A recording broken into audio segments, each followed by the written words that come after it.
అందరికీ నమస్కారం. Welcome to juicy జున్ను వల్కస్. ఎర్రపప్పు కర్రీ అండి.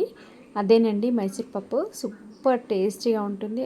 టేస్టీ అయితే అద్దిరిపోతుంది. ముందైతే స్టవ్ మీద కడాయి పెట్టేసి ఆయిల్ వేసుకొని వేడెక్కగానే ఆవాలు జీలకర్ర వేసి వేగనివ్వాలి. ఆ తర్వాత ఉల్లిపాయ ముక్కలు వేసి నూనెలో మంచిగా మగ్గనివ్వాలి. ఆ తర్వాత పచ్చిమిరపకాయలు కరివేపాకు కూడా వేసి మంచిగా నూనెలో మగ్గిన తర్వాత అల్లం వెల్లుల్లి పేస్ట్ వేసి కలిపేసి ఆ తర్వాత పసుపు కూడా వేసి మంచిగా మిక్స్ చేసి కట్ చేసి పెట్టుకున్న టమాటా ముక్కలు వేసి కలుపుకొని నూనెలో మగ్గనివ్వాలి.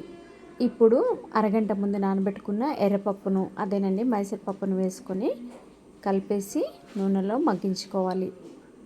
మీరు ఎంత స్పైసీగా తింటారో దాన్ని బట్టి కారం పొడి వేసుకోవాలి. నేనైతే 2 స్పూన్ల కారం పొడి వేసుకున్నానండి. ఇలా కారం పొడి వేసి కలిపేసి ఆ తర్వాత ధనియా పౌడర్ వేసుకొని కలుపుకోవాలి.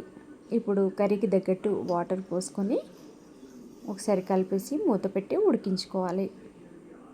మూత తీసి పప్పు ఉడికిందా లేదా అని చూసుకొని ఒకవేళ ఉడకకపోతే మరొకసారి మూత పెట్టి ఉడికించుకొని మూత తీసి ఈ మసాలా వేయాలండి. చికెన్ మసాలా సూపర్ టేస్టీగా ఉంటుంది. చికెన్ మసాలా వేసి ఎర్రపప్పు కర్రీ చేస్తేనైతే టేస్టీ అదిరిపోతుందండి.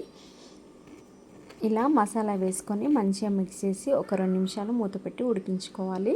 నా దగ్గర కొత్తిమీర లేదండి. కొత్తిమీర లేక వేయలేదు. మీ దగ్గర కొత్తిమీర ఉంటే కర్రీలో వేసుకొని ఒకసారి కలిపేసి దింపేసుకోవడమే ఫ్రెండ్స్. సూపర్గా ఉంటుంది. నచ్చితే like share subscribe my channel. అలాగే మీరు ఎలా చేస్తారో కామెంట్ రూపంలో